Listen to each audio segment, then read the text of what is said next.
अच्छा students, acknowledge मी, मेरी voice आ रही है सबको?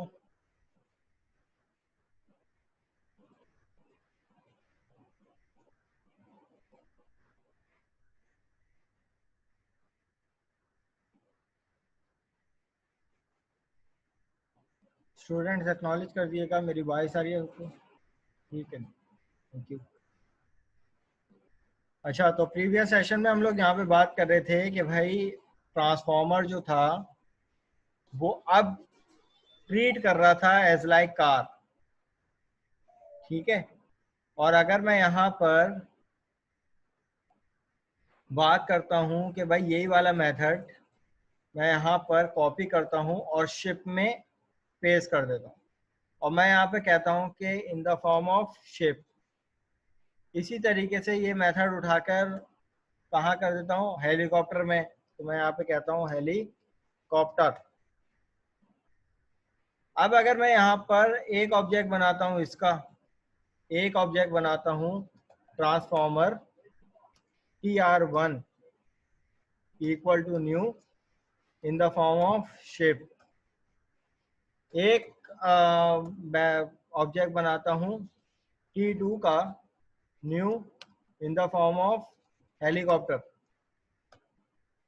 अब अगर मैं यहाँ पर बात करता हूँ कि भाई T1 डॉट करने के बाद रन का मेथड, T2 डॉट करने के बाद रन का मेथड, तो व्हाट आउटपुट शुड डिस्प्ले? क्या प्रेडिक्ट करते हो आउटपुट क्या होना चाहिए?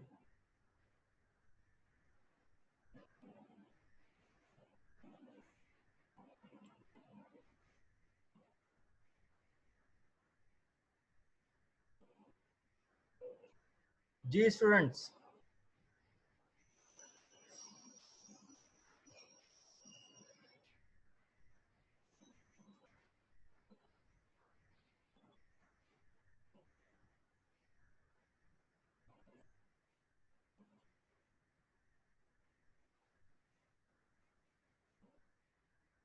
ठीक है। तो अब यहाँ पर हमारे पास क्या कर दिया कि देखें, वर्चुअल मेथड हमने क्यों बनाया, इसका कोई वो वजूद नहीं है, लेकिन हमें जो मेथड डिफरेंट डिफरेंट बिहेवियर में इम्प्लीमेंट करना होता है एट सिचुएशन के तौर पर, तो हम उस मेथड को जो एक्चुअल होता है हम उसको वर्चुअल कर देते हैं, और एक वर्चुअल 85 जगह 85 दफा ओवरराइड हो सकता है।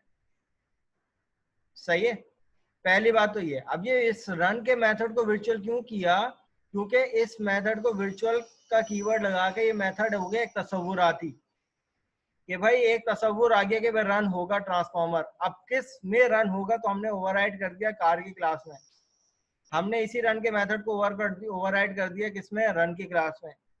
अब इसी तरीके से ओवरराइड कर दिया रन किसमें, हेलीकॉप्टर में। तो अब इसने रन टाइम पे क्या किया, भाई ट्रांसफॉर्मर तो था, सही है। अगर यूं मिसाल ले लो, पर्सन जो था वो अगर क्या सुपर मार्केट गया तो एज अ कस्टमर ट्रीट कर रहा है, person as a passenger treat कर रहा है, person as a employee treat कर रहा है। इसी तरीके से transformer as a car treat कर रहा है, transformer as a ship treat कर रहा है, लेकिन इसका अपना कोई वजूद नहीं है। अब मैं स्टार्ट करता हूँ, इसको कंपाइल करता हूँ और रन करता हूँ, तो आप यहाँ पर देखना कि जो ट्रांसफॉर्मर था एज अ कार रन कर रहा था, रन टाइम पे पहला object T1 as a treat कर रहा था शिप, और T2 एज अ ट्रीट कर रहा था हेलीकॉप्टर। यहाँ तक कि मुझे एक्नॉलेज करो कि ये बात समझ में आती है या नहीं, पॉलीमॉर्फिज्म अचीव हुई या नहीं, पहले तो मुझे ये बताओ, मेक श्योर करो।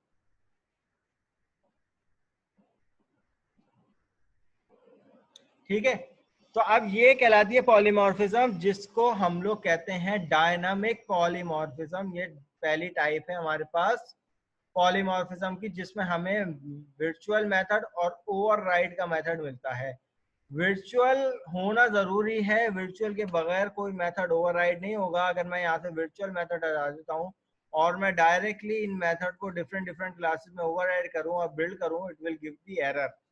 और एरर में साफ लफ्जों में कह रहा है कि आपने तीन जगह तीन अलग अलग क्लासेस में रन के मेथड को चला रहे हो और डायरेक्टली ओवरराइड कर रहे हो, तो ये ओवरराइड नहीं हो सकता, because it is not mark as virtual. अब ये ना तो हमने एब्स्ट्रैक्ट की क्लास पढ़ी है ना कुछ, या तो इस पे ओवरराइड लगा दो, या तो इस क्लास को एब्स्ट्रैक्ट कर दो, इस मेथड को एब्स्ट्रैक्ट कर दो, या तो इस मेथड में वर्चुअल लगा दो।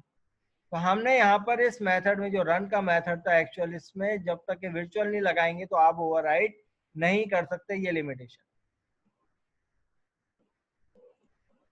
सही है भाइयों, ये वाली बात समझ में आई कि ओवरराइड मेथड तब होगा जब वो मेथड किसी एक क्लास में एज अ वर्चुअल ट्रीट कर रहा हो। तो मैं यहाँ पे लिखूंगा वर्चुअल। अब क्लास मेरी इस बात को समझना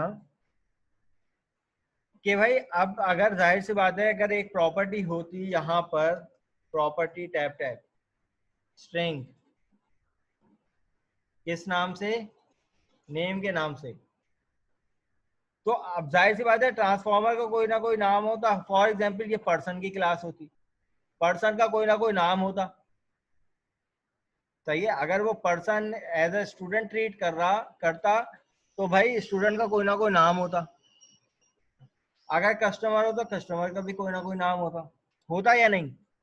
तो अगर मुझे पेरेंट क्लास से इस फॉर्म को ट्रांसफॉर्म करना है डिफरेंट क्लासेस में, तो मुझे इसको भी पब्लिक वर्चुअल इस प्रॉपर्टी को बनाना पड़ेगा। और जब मुझे इस प्रॉपर्टी को यूज करना है इसमें, तो मैं इसको कर दूंगा ओवरराइड। और जब मैं इसको ओवरराइड करूंगा तो मुझे यहाँ पर देखो tr डॉट करने के बाद मुझे यहाँ पर नेम भी मिल जाएगा। अब ये नेम कहाँ से उठ के आई, ये ट्रांसफॉर्मर का नेम। ठीक है भाई।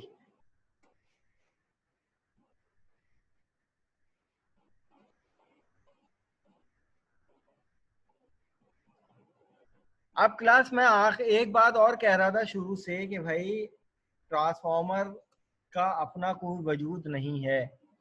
ट्रांसफॉर्मर एक वो क्लास है जो कि रन टाइम पे ट्रांसफॉर्म हो रही है इन डिफरेंट शेप्स में।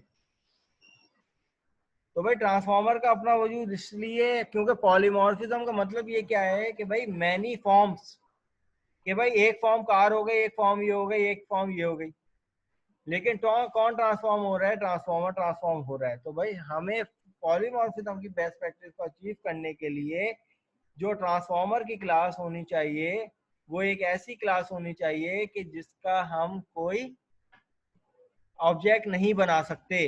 तो अब मुझे एक सवाल का जवाब दो कि क्या मैं इस क्लास को स्टैटिक कर सकता हूँ?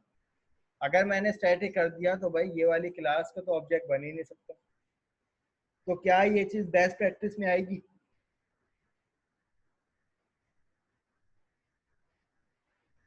जी स्टूडेंट्स, जवाब दीजिए।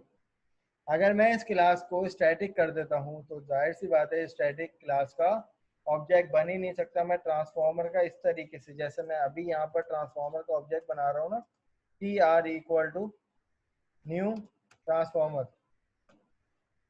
तो ये काम ना हो, ये काम हो गया तो भाई ये तो फिर पॉलीमॉर्फिज्म की बेस्ट प्रैक्टिस नहीं हुई। पॉलीमॉर्फिज्म अचीव तो हो गई लेकिन पॉलीमॉर्फिज्म की बेस्ट प्रैक्टिस अचीव नहीं हुई। और बेस्ट प्रैक्टिस में क्या आता है कि वो क्लास जो कि रन टाइम पे डिफरेंट क्लासेस का बिहेवियर अपने अंदर ले रही हो, तो वो पॉलीमॉर्फिज्म डिफरेंट डिफरेंट शेप्स में इंप्लीमेंट हो रही हो, वो पॉलीमॉर्फिज्म।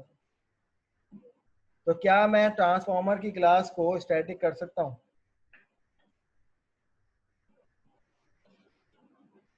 भाई मैं यहाँ पर इसकी बात ही नहीं कर रहा असद, देखो मैं यहाँ पर इसकी बात ही नहीं कर रहा। मैं सिर्फ ये चाह रहा हूँ कि भाई शुरू से मैं एक बात, जब ये बात कह रहा हूँ कि भाई इस ट्रांसफॉर्मर को कोई वजूद नहीं है, तो जब वजूद नहीं है तो इसका ऑब्जेक्ट भी किसी सूरत क्रिएट नहीं होना चाहिए इस तरीके से। मैं सिर्फ इतनी बात कह रहा हूँ। मैं अगर यहाँ पे इसका TRANS कर देता हूँ तो भाई ये चीज़ नहीं होनी चाहिए। तो आप मुझे इस बात का जवाब दो कि अगर मुझे ये चीज़ नहीं करनी तो कि मैं क्या ट्रांसफॉर्मर की क्लास को इनहेरिट करवा सकता हूँ या नहीं, वो सॉरी स्टैटिक कर सकता हूँ या नहीं। समीर उल हक कह रहे हैं कर सकते हैं। आपको लगता है स्टैटिक करने से पॉलीमॉर्फिज्म अचीव हो जाएगा बेस्ट प्रैक्टिस में? उससे कोई नुकसान तो नहीं होगा?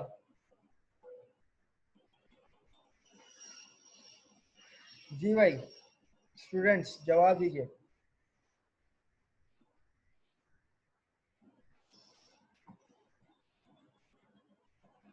पॉलीमॉर्फिज्म अचीव हो जाएगा। और कोई इस हक में? जो फैजान बात कर रहे हैं भाई कि पॉलीमॉर्फिज्म अचीव हो जाएगा, कोई और चेंजेस तो नहीं आ जाएंगी? नोटिस करो जरा। स्टैटिक क्लास के बारे में पता है स्टैटिक क्लास क्या होती है?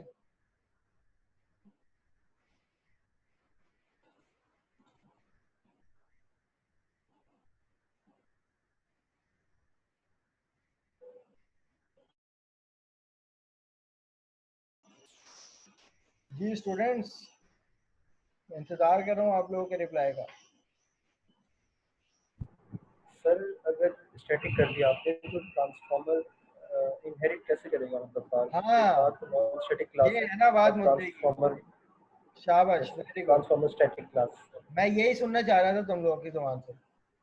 देखो भाई अगर मैंने यहाँ पर ट्रांसफॉर्मर को स्टैटिक कर दिया तो स्टैटिक क्लास किसी नॉन स्टैटिक क्लास से इनहेरिट नहीं होती। स्टैटिक क्लास में इनहेरिटेंस का कोई वजूद ही नहीं होता। अगर मैंने फॉर एग्जांपल इस क्लास को पब्लिक और यहाँ पर स्टैटिक कर दिया तो देखो अब ये सारी क्लासेस जो हैं वो ब्लैक हो गई। अब इन क्लासेस का कोई वजूद ही नहीं है क्योंकि ट्रांसफॉर्मर अब स्टैटिक क्लास है और स्टैटिक क्लास में इनहेरिटेंस अचीव नहीं होती। क्या नाम था भाई आपका? नाम बताओ किसने जवाब दिया था ये? क्या नाम था? असद असद शेख। असद शेख। चलो भाई 1 बोनस पॉइंट है आपका। शाबाश। रिमाइंड करा देना कहीं भी अगर कमी बेशी हो रही हो। किसी लैब टास्क में करवाना चाहो लैब टास्क में करा देना, असाइनमेंट में कराना चाहो असाइनमेंट में करा देना। Thank you. अच्छा भाई तो अब यहाँ पे हम लोग बात कर रहे थे static class can not be inherit with any class any other non static class. तो सर स्टैटिक क्लास में नॉन स्टैटिक मेथड नहीं आता। बनने को बन जाएगा लेकिन वो स्टैटिक मेथड इंप्लीमेंट नहीं होगा, नॉन स्टैटिक मेथड इंप्लीमेंट नहीं होगा। तो चलो अगर मैंने यहाँ पर इसको मेथड को भी अगर स्टैटिक कर दिया तब भी मेरी पॉलीमॉर्फिज्म अचीव नहीं होगी क्योंकि पॉलीमॉर्फिज्म में इनहेरिटेंस का भी शमूलियत जरूरी है, वरना आपको यहीं पे एरर दे देगा। ये देखो कितने सारे एरर आ गए, बल्कि सारे ही एरर आ गए। समझ में आ रही है चीज?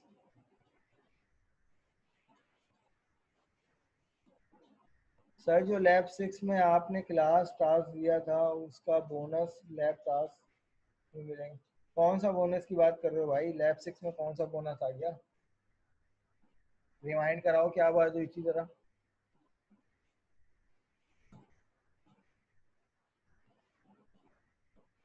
शहरियार असगर मैं आपसे मुखातिब हूँ।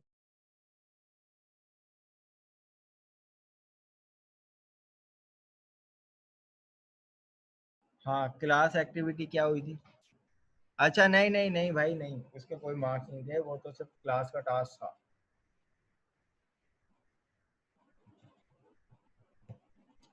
ठीक है भाई। तो भाई हमें ये एक बात तो ये समझ में आती है, तो इसीलिए पॉलीमॉर्फिज्म में हमेशा नॉन स्टैटिक क्लासेस इंप्लीमेंट होंगी। ये बात भी समझ में आ गई और साथ साथ ये वाली बात भी समझ में आ गई कि भाई स्टैटिक क्लास किसी और से इनहेरिट नहीं हो सकती। तो ये डायनामिक पॉलीमॉर्फिज्म हमने अचीव की है क्लास, जिसमें हमें वर्चुअल और ओवरराइट के मेथड का कॉन्सेप्ट मिलता है। अब आ जाओ मैनुअल में।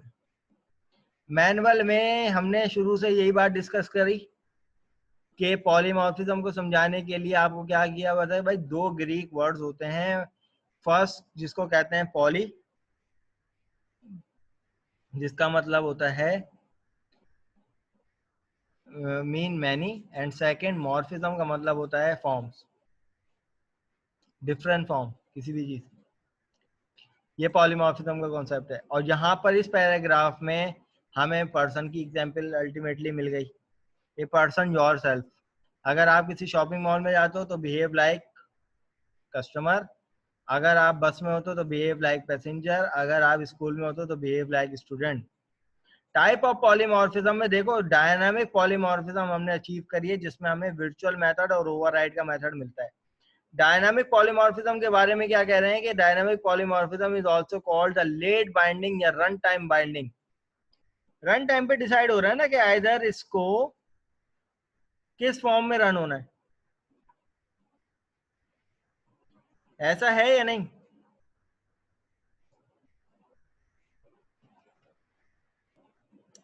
ये क्योंकि स्टैटिक यहाँ पे किया हुआ है, मैं यहाँ से स्टैटिक भी हटा देता हूँ अब यहाँ पर। तो अब क्लास यहाँ पर देखो रन टाइम पे पॉलीमॉर्फिज्म डिसाइड हो रहा है ना, हमें नहीं पता कि इस टाइम ट्रांसफॉर्मर किसकी शक्ल लेगा। कार में हमें नहीं पता कि कार में क्या है। जब हम रन टाइम पे देखेंगे तो ट्रांसफॉर्मर जो है वो रन हो रहा है as a car, as a ship और एज अ हेलीकॉप्टर। तो हमारे पास जो डायनामिक पॉलीमॉर्फिज्म, दो टाइप होती है भाई, एक स्टैटिक होती है और एक डायनामिक होती है। डायनामिक पॉलीमॉर्फिज्म में हमारे पास, जिसको हम लोग लेट बाइंडिंग और रन टाइम पॉलीमॉर्फिज्म भी कह सकते हैं, किसी भी नाम से ये सवाल पूछा जा सकता है, कंफ्यूज मत होना। लेट बाइंडिंग में भी वही चीज होती है कि भाई वर्चुअल ओवरराइड मैक का कॉन्सेप्ट मिलता है, रन टाइम पॉलीमॉर्फिज्म और डायनामिक के सब एक ही नाम है। In dynamic polymorphism memory will allocate at run time, run time पे मेमोरी एलोकेट हो रही है। इसी तरीके से an example of dynamic polymorphism is virtual method and method overriding। यहां तक एक्नॉलेज करो, डायनामिक पॉलीमॉर्फिज्म क्लियर है सबको? बस कंटेंट को अपना जो है वाइंड अप करने की तरफ आते हैं भाई। अब हमारे पास जो पहली टाइप है वो क्या है, दूसरी टाइप है स्टैटिक पॉलीमॉर्फिज्म, जिसमें हमें दो जो है वो कॉन्सेप्ट मिलते हैं। एक कॉन्सेप्ट हमें मिलता है मेथड ओवरलोडिंग का। ये बात समझाने की जरूरत है, मेथड ओवरलोडिंग सबको पता है। मेथड ओवरलोडिंग क्या होती है?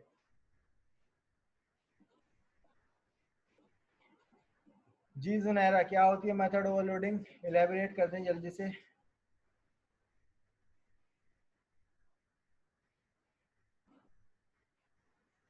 सर एक ही मेथड एक ही नेम से दो तीन क्लासेस में यूज हो रहा हो, उसके पैरामीटर्स वगैरह चेंज हो, तो वो मेथड ओवरलोडिंग कहलाती है।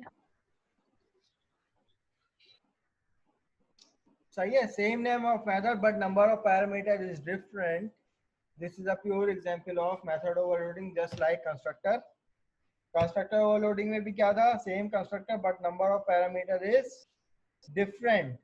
ये स्टैटिक पॉलीमॉर्फिज्म में एक कॉन्सेप्ट हमें ये मिलता है मेथड ओवरलोडिंग का, जिसको हम लोग कहते हैं static polymorphism is also called early binding या कंपाइल टाइम पॉलीमॉर्फिज्म। हम पहले से बता देते हैं कि भाई ये मेथड जो है वो इतने टाइम इस पैरामीटर इस बिहाफ पर जो है वो इम्प्लीमेंट होगा इन तरीकों से। फॉर एग्जांपल एडिशन का मेथड है, पहले से बता देते हैं भाई एडिशन में आप दो नंबरों को भी ऐड करवा सकते हो, तीन नंबरों को भी ऐड करवा सकते हो, चार नंबरों को भी ऐड करवा सकते हो। ऑपरेटर ओवरलोडिंग का क्या कॉन्सेप्ट है, कुछ आइडिया है?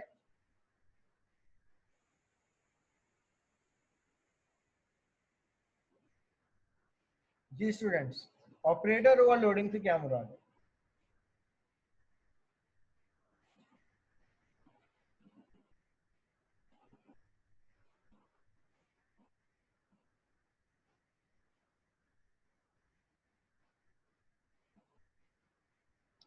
जो आखिरी चीज है वो हमारे पास ये ऑपरेटर ओवरलोडिंग है। उसके बाद ये हमारे पास इसके एग्जाम्पल के बाद, ऑपरेटर ओवरलोडिंग के बाद हमारे पास ये आ गया मेथड ओवरराइडिंग, और ये फिर हमारे पास एक्सरसाइज आ गई। अच्छा मैं आप लोगों को बता दूं, आप लोगों ने लैब नंबर 11 की एक्सरसाइज यही वाली करनी है जो मैनुअल में मौजूद है। कोई एडिशनल में टास्क नहीं दे रहा क्योंकि टाइम की शॉर्टेज है, वर्कलोड बहुत ज़्यादा है। तो यही वाले 2 क्वेश्चन जो है ना आप लोगों ने इम्प्लीमेंट करने हैं।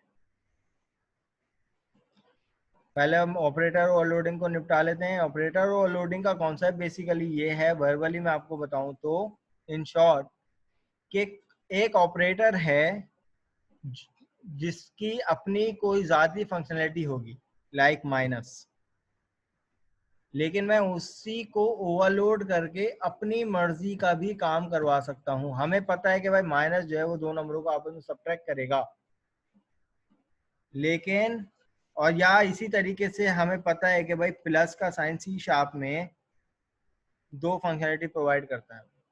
अगर इंटीजर के दरमियान हो रहा हो तो वो ऐड कर देता है, अगर स्ट्रिंग के दरमियान हो रहा हो तो वो कॉन्केटिनेट कर देता है। ठीक है। अपनी मर्जी की फंक्शनैलिटी ऑपरेटर के थ्रू देने के लिए जो कॉन्सेप्ट यूज होता है वो ऑपरेटर ओवरलोडिंग का कॉन्सेप्ट यूज होता है। इससे पहले मैं आपको एक कोड दिखाता हूं और उसको रन करके चलाता हूं।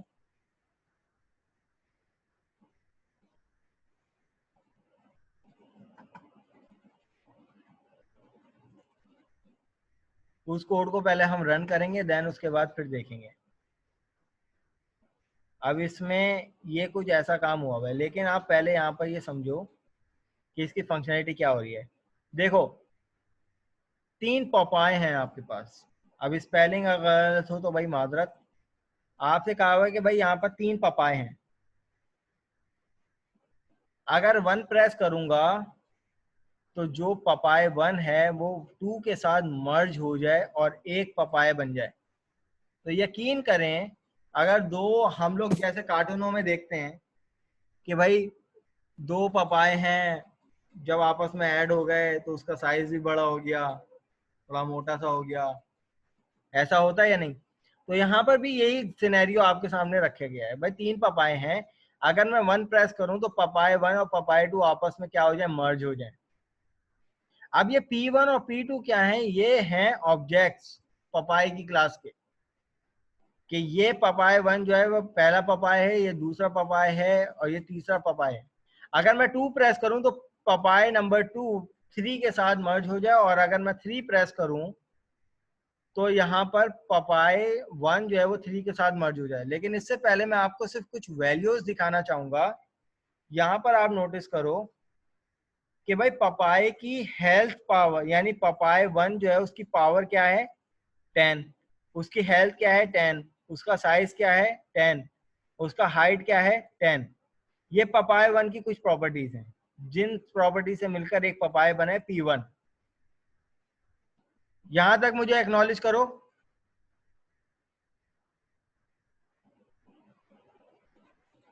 क्लियर है। इसी तरीके से पपाए 2 आ गया, इसकी पावर जो है 20 है, इसकी हेल्थ 20 है, इसका साइज 20 है, इसका हाइट जो है वो 20 है।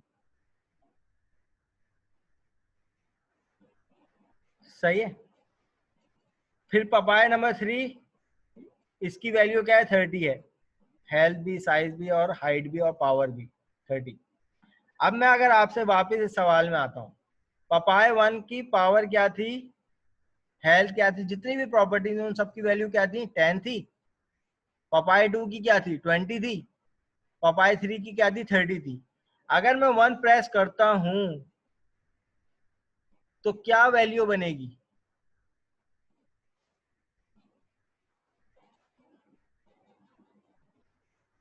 30 बननी चाहिए। मैंने 1 प्रेस किया तो आपके सामने यहाँ पर, सॉरी मैंने कंट्रोल F5 प्रेस करना चाहिए था। तो आप यहाँ पर देखेंगे, हम मैंने 1 प्रेस किया तो मेरे सामने यहाँ पे क्या वैल्यू आ गई कि भाई जो पपाए 1 और पपाए 2 आपस में मर्ज हुआ है तो पावर कितनी हो गई 10 + 20 30 पावर हो गई। हाइट कितनी हो गई 10 + 20 30, और विड्थ कितनी हो गई, और जो भी जितनी भी प्रॉपर्टीज थी ये वाली पावर, हेल्थ, साइज और हाइट कितनी हो गई, ये सब 30 हो गई। इसी तरीके से मैं प्रोग्राम को बंद करके दोबारा रन करता हूं और मैं यहाँ पे 2 प्रेस करता हूं, तो what value should you predicted,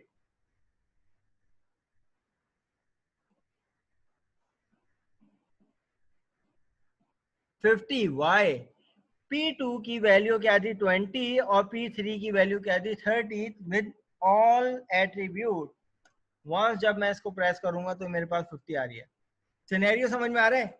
यहां पर ये देखो कि हम लोग क्या कर रहे हैं कि हमने एक ही क्लास के मल्टीपल ऑब्जेक्ट्स को आपस में क्या कर रहे हैं, सम करवा रहे हैं। लेकिन क्लास उसके लिए मुझे ये वाला काम करना पड़ा है जिसको मैं कहता हूं ऑपरेटर ओवरलोड। मैंने यहां पर ऑपरेटर क्या कौन सा ओवरलोड करवा दिया, प्लस। सही है, यहाँ पे फिलहाल प्लस ले लिया। मैं यहाँ पे पहले वैल्यू चेक कर लेता हूँ मेरे पास रिजल्ट में कोई वेरिएंस तो नहीं आ रहा। मैं यहाँ पे करूँगा प्लस, इधर भी प्लस करूँगा और इधर भी प्लस करूँगा। कोड को अभी बिल्कुल टैली करने की कोशिश मत करना, यहाँ पर सिर्फ कॉन्सेप्ट को समझो। अब मैं यहाँ पे पहले अपना आउटपुट चेक कर लूँ। अगर मैं 1 प्रेस करता हूँ तो मेरे पास 30 वैल्यू आ गई। क्लास देखो, मेरे पास एक क्लास है पपाई। पपाई के ये 4 फीचर्स हैं कि भाई पपाई की पावर क्या है, हेल्थ क्या है, साइज क्या है, हाइट क्या है। इस कोड को मत देखो। मैंने क्या करवाया कि भाई प्रिंट करवाने के लिए मैंने क्या कर दिया, इसकी पावर भी प्रिंट हो जाए, हेल्थ भी प्रिंट हो जाए, साइज भी प्रिंट हो जाए और हाइट भी प्रिंट हो जाए। मैंने एक मेथड ले लिया प्रिंट के नाम से। अब मैं आता हूं यहाँ पर यू हैव 3 पपाई, मैंने एक लेबल लगा लिया और उसके बाद मुझसे यूजर से इनपुट मांग रहा है वाई के अंदर कि भाई यूजर से इनपुट करो। और यहाँ पर लेबल दे दिया कि अगर मैंने 1 प्रेस किया तो पपाई का ऑब्जेक्ट पपाई 2 के साथ मर्ज हो जाए। लेकिन क्लास यहाँ पे ये देखो, पपाई का जो ऑब्जेक्ट है उसकी वैल्यू क्या है, ये है। मर्ज कैसे हो रही है, यहाँ पर हमने क्या करवा दिया कि भाई अगर y यूजर का इनपुट 1 है तो इसने एक और वेरिएबल बनाया, ऑब्जेक्ट बनाया P4, जिसमें अगर 1 प्रेस किया तो P1 और P2 के ऑब्जेक्ट की वैल्यू आपस में क्या हो रही है, मर्ज हो रही है। ये कौन कर रहा है, ये ऑपरेटर कर रहा है। और हमने ऑब्जेक्ट की वैल्यू आपस में क्या करवाई है, मर्ज करवाई है बाय यूजिंग ऑपरेटर। सही है, और इस ऑपरेटर को हमने ओवरलोड किया है। वरना हमें इस लाइन की जगह, मैं अगर यहाँ पे इसको कमेंट कर दूं, जो काम मैंने एक मेथड में बाइंड कर दिया जिसको मैं ऑपरेटर ओवरलोड का मेथड कह रहा हूं, जो काम मैंने यहाँ पर एक दफा कर दिया वो मुझे हर दफा करना पड़ता। यहाँ पर ये वाला काम मुझे यहाँ पर भी करना पड़ता, ये यहाँ पे भी करना पड़ता, यहाँ पर भी करना पड़ता, जिसकी वजह से कोड रिडंडेंसी क्रिएट होती, कोड की डुप्लीकेशन क्रिएट होती। उस चीज को रिमूव करने के लिए ऑपरेटर ओवरलोडिंग का कॉन्सेप्ट यूज किया।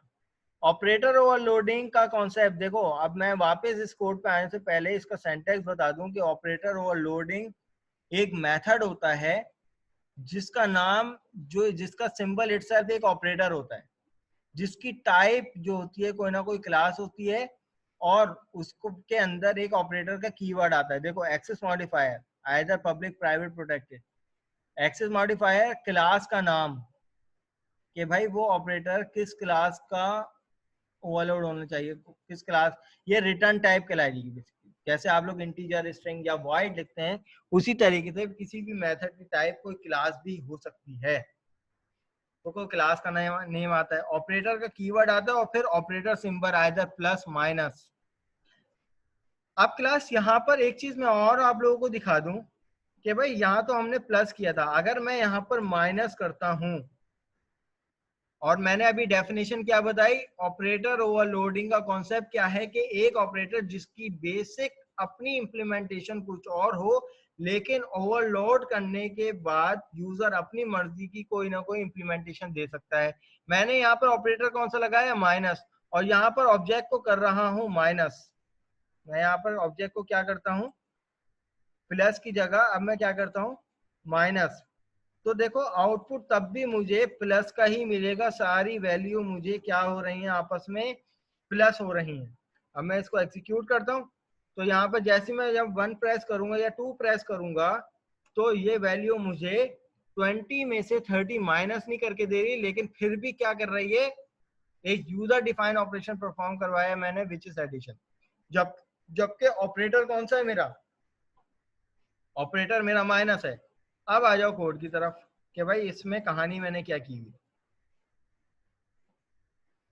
हमने क्या किया कि भाई एक पपाई की एग्जाम्पल ली, कोशिश करें कि भाई कोई एक सिनेरियो खींचा करें। पपाई ले लिया, पपाई में ये कुछ पपाई की प्रॉपर्टीज लेती हैं ताकि और क्लियर हो जाए। पपाई की कोई ना कोई पावर होगी, हेल्थ होगी, साइज होगी, हाइट होगी। अब इसके अंदर हमने क्या कर लिया कि पब्लिक स्टैटिक एक मेथड ले लिया, स्टैटिक मेथड जिसकी टाइप क्या है, पपाई क्लास रिटर्न टाइप आ गया। ऑपरेटर का कीवर्ड से कौन सा ऑपरेटर ओवरलोड करने जा रहे हैं हम लोग, माइनस। अब इट कंटेन 2 पैरामीटर, पपाई 1 एंड पपाई 2। सही है, पपाई 1 और पपाई 2 को हमें मर्ज करना है ना। तो यहाँ पे 2 पैरामीटर ले लिया, किस टाइप के, पपाई के। सबसे पहले हमने पपाई का टेम्पररी पपाई का एक ऑब्जेक्ट लिया। अब यहाँ पर देखो ऑब्जेक्ट क्या यूज हो रहा है, टेम्पररी पपाई का, लेकिन वो एक्सेस क्या कर रहा है, इन एट्रीब्यूट को एक्सेस कर रहा है। अब हमने क्या किया, टेम्पररी पपाई डॉट पावर, जो उसकी पावर होगी और जो यूजर से इनपुट आ रहा है उसकी पावर, वो इस ऑब्जेक्ट से भी आके इसमें असाइन हो जाए और इसमें से भी असाइन हो जाए। हेल्थ में भी हमने यही काम किया और यहाँ पे हमने क्या कर दिया, प्लस करवा दिया, कॉन्कैटिनेट करवा देना, यानी ऐड हो रही है दोनों वैल्यू। इसी तरीके से साइज में भी, इसी तरीके से हाइट में भी। अब ये काम हमने क्या किया, क्योंकि 2 ऑब्जेक्ट को आपस में क्या करवा रहे हैं, ऐड करवा रहे हैं ना, तो हमने क्या किया कि ऑब्जेक्ट से उनकी प्रॉपर्टीज की वैल्यू को यूज कर रहे हैं ना। अब यहाँ पर देखो हमने क्या दी हुई है, प्रॉपर्टीज की वैल्यू दी हुई। सही है, और कितने ऑब्जेक्ट बनाए हुए, 3 ऑब्जेक्ट बनाए हुए। फिर रिटर्न क्या हो रहा है, रिटर्न हमें हो रहा है टेम्पररी पपाई, ये वाली वैल्यू। क्योंकि आप यहाँ पर अपने अगर इस एप्लीकेशन को देखें, अगर मैं 1 प्रेस कर रहा हूँ तो ये रिटर्न हो रहा है ना। क्या हो रहा है कि भाई 1 और 2 की वैल्यू क्या हो रही है, आपस में मर्ज हो रही है, ऐड हो रही है और रिटर्न करके दे रही है टेम्पररी पपाई की वैल्यू। जो पपाई 1 और पपाई 2 से मिलकर जो एक टेम्पररी पपाई बना है, मैं उसको पपाई 3 नहीं कह रहा, वो टेम्पररी पपाई है, वो ये वैल्यू रिटर्न करके दे रही है। हमने ये काम सारा जो है वो एक ही दफा मेथड ऑपरेटर ओवरलोडिंग में बाइंड कर दिया। अब हमें वरना क्या करना पड़ता कि ये तमाम कोड सारा जो है वो इधर इधर इम्प्लीमेंट करना पड़ता, यहाँ पे भी इम्प्लीमेंट करना पड़ता, यहाँ पे भी इम्प्लीमेंट करना पड़ता। तो क्या होता, कोड की रीयूजेबिलिटी नहीं होती, कोड की डुप्लीकेशन हो जाती। एक ही कोड जगह जगह जगह जगह जो है वो डिफरेंट सेम कोड जो है वो यूज हो रहा है। तो ऐसा नहीं करना हमें। हमने क्या कर दिया, इसको ऑपरेटर ओवरलोड कर दिया, बाइंड कर दिया इसको। फिर हमने क्या किया, कंडीशन दे दी, यूजर से इनपुट आया। अब यहाँ पर हमने जो पपाई का एक ऑब्जेक्ट बनाया, पपाई का दूसरा ऑब्जेक्ट बनाया, 3 ऑब्जेक्ट, 3 पपाई बना लिए और हर पपाई की कोई ना कोई वैल्यू दे दी। अब जो यूजर से इनपुट आया y में, हमने एक और वेरिएबल बना दिया जिस ऑब्जेक्ट से हम इसको प्रिंट के मेथड को एक्सेस करेंगे, P4। अगर y की वैल्यू 1 होगी तो भाई P4 में ऐड हो जाए P1 माइनस P2, P4 में माइनस हो जाए। अब यहाँ पे हम लोग माइनस करवा रहे हैं, लेकिन अल्टीमेटली क्या हो रहा है, एडिशन हो रही है। अब ये माइनस बेसिकली ऑपरेटर माइनस नहीं है, वो बेसिकली आपका ये मेथड माइनस है। क्या आप यहाँ पर माइनस को ओवरलोड कर रहे हो, ठीक है, माइनस से मल्टीप्लाई कर रहे हो। माइनस अल्टीमेटली क्या काम कर रहा है, ऐड का काम कर रहा है।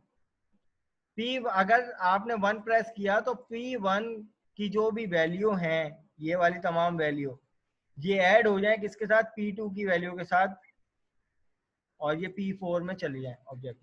अगर आपने 2 प्रेस किया तो P4 में P2 और P3 की वैल्यू ऐड हो जाए। अगर आपने 3 प्रेस किया तो P1 और P3 की वैल्यू क्या हो जाए, आपस में ऐड हो जाए, और फिर फाइनली आपके पास क्या प्रिंट हो जाए।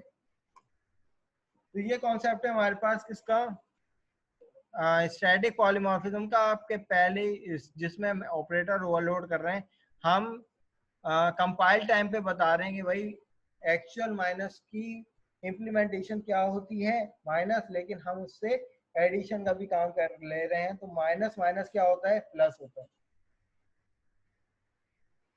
ठीक है क्लास, तो यहाँ पर हमारे पास ये वाला कॉन्सेप्ट भी क्लियर हो गया। अब इसको समझने के लिए दोनों एग्जाम्पल अपने पास इम्प्लीमेंट करना, एक ये वाली, ये भी ऑपरेटर ओवरलोड की एग्जाम्पल है, और एक ये वाली एडिशन की, दो ऑपरेटर ओवरलोड।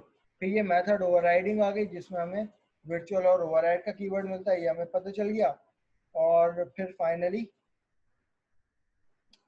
ये इम्प्लीमेंटेशन है, फिर एक्सरसाइज आ जाएगी। तो ये लैब नंबर 1 जो है वो आज हमारी कंप्लीट होती है। हमने best practice of polymorphism apply नहीं की, उसके लिए हमारी नेक्स्ट लैब है जो कि एब्स्ट्रैक्शन और इंटरफेसिस पे है। एब्स्ट्रैक्शन से हम लोग क्या करेंगे कि मिनिमाइज करेंगे, जो ट्रांसफॉर्मर की क्लास थी उसको इतना मिनिमाइज कर दो कि उसका वजूद ही ना रहे। तो वो एब्स्ट्रैक्ट क्लास से ज़्यादा हम लोग पहले एब्स्ट्रैक्ट क्लास में इंप्लीमेंट करेंगे, देन उसके बाद इंटरफेसिस में इंप्लीमेंट करेंगे। फिर उसके बाद मल्टीपल इनहेरिटेंस, क्योंकि इंटरफेसिस पढ़ लेंगे तो मल्टीपल इनहेरिटेंस भी अचीव करना देख लेंगे कि भाई C# में मल्टीपल इनहेरिटेंस किस तरीके से अचीव होती है। तो आप लोगों का टास्क बेसिकली ये है कि टास्क में क्या करना है, ये क्लास बनानी है ह्यूमन के नाम से, और इसी नाम से क्लास होनी चाहिए। Should have the functionality for walk and run, take in an integer parameter.